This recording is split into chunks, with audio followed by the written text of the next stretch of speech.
告别了山林里那一大片一大片的茶园，身心轻松松，不知不觉肚子似乎有些空虚了。也许是被唤醒了对大自然的渴望，很想要懂色抢菜对身体较健康。这一餐就吃得简单些吧。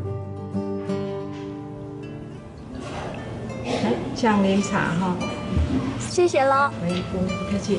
啊，这茶的味道很特别，跟你们店一样。你们店里的摆饰好多都是木头做的这些饰品。这个是我们老板他年轻的时候收藏到现在。哇哦，可以带我们逛逛吗？可以啊，可以啊，没问题。嘿，像这个匈牙哈，这个就是以前那种小的那个梳，就是有点像梳妆台哈。哦，真的耶！这个抽屉都还可以开开，而且啊，靠近它就有木头的香味。这梳尾还可以做的这么精致，做成一些木雕摆饰，真的很不简单。我真的好喜欢这个柜子哦。清火哈。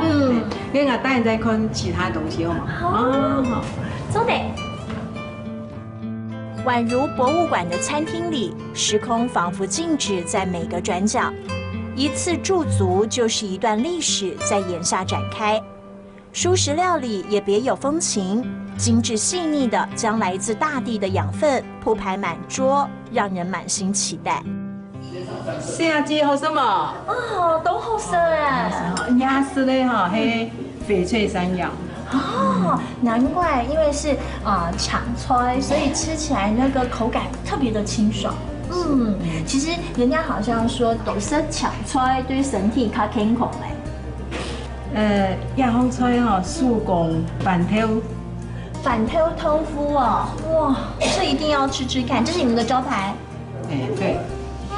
董雄啊。牛两种的板头哦，一个生的，一个熟的。哦，